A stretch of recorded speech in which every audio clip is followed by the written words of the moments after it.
All right, let's jump right in. On January 14th, 2026, EASA dropped a pretty important airworthiness directive, number 2026-007.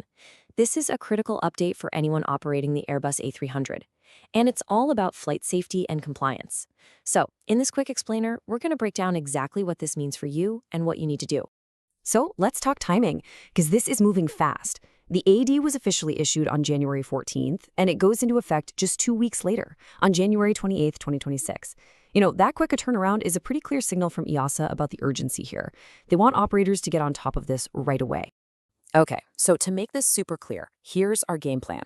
We'll start with what the mandate actually is. Then we'll dig into the unsafe condition, why this was even issued. After that, we'll look at the specific A300s affected, the required actions and deadlines, that's the really important part, and then the impact on your operations. We'll wrap it all up with a quick summary of what you need to do. All right, first up, the mandate itself. It's always good to remember that an airworthiness directive, an AD, isn't just a friendly suggestion. Nope. It's a mandatory regulation, plain and simple. It's all about ensuring the plane stays airworthy, so compliance is absolutely not optional. Now, here's something you really need to flag, especially if you're in maintenance planning. This new AD, it completely supersedes an older one from 2017, and that's a huge deal. It basically means if your maintenance program still references that old AD, it's officially out of date. You've got to get it updated with these new requirements, period. Okay. So that naturally leads us to the next big question. Why? Why was this AD even issued? Understanding the reason behind it really helps drive home why the required actions are so important.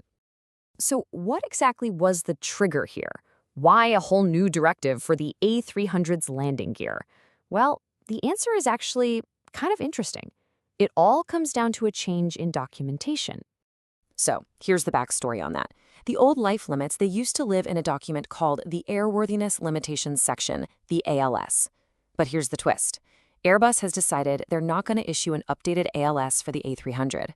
Instead, all the new and updated limits are now in a service bulletin. So what does this AD do? It's the official step that makes following that new service bulletin a mandatory requirement.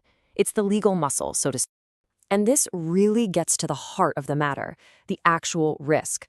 The unsafe condition is crystal clear. If these new life limits aren't followed, a critical landing gear component could fail. And we're not just talking about a minor issue here. A failure like that could compromise the entire structural integrity of the landing gear. This is way more than just a routine maintenance task. Okay, so which specific aircraft are we talking about here? Let's take a look at the fleet this AD applies to. The directive is aimed squarely at these 4 Airbus A300 models. We've got the B4203, the B42C, the C4203, and the F4203. So, bottom line, if you're operating any of these variants, you need to be paying close attention. And just to make it absolutely crystal clear, this applies to all manufacturer serial numbers for those models. There are no exceptions, no ifs, ands, or buts based on how old the aircraft is. This is a fleet-wide mandate, straight across the board. All right, now for arguably the most important part of this whole explainer. What exactly do you need to do, and when does it need to be done by? So it really boils down to 2 main actions.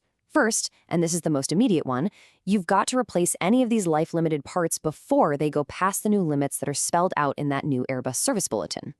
And second, you've got a bit more time for this one. You have 12 months from the effective date to officially update your aircraft maintenance program to include these new limits.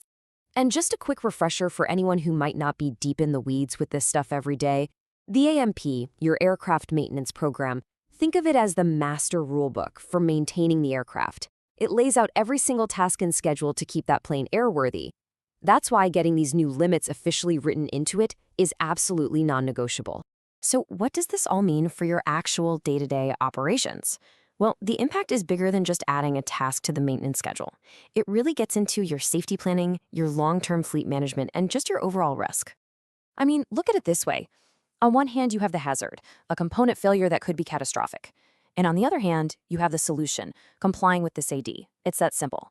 Following the rules here ensures those parts get replaced on time, which directly tackles the risk and keeps the aircraft flying safely. So if you're looking at this from a management level, here's what you need to focus on. First, planning. You have to get ahead of this, review the new limits, and schedule those replacements. Second, downtime. Let's be real, if you miss these deadlines, you could be looking at an aircraft on the ground. And third, documentation. Make sure that AMP revision is done, signed off, and recorded. It's your proof of compliance. Okay, let's bring this all home. We'll wrap up with a clear summary and a call to action so you know exactly what to do next.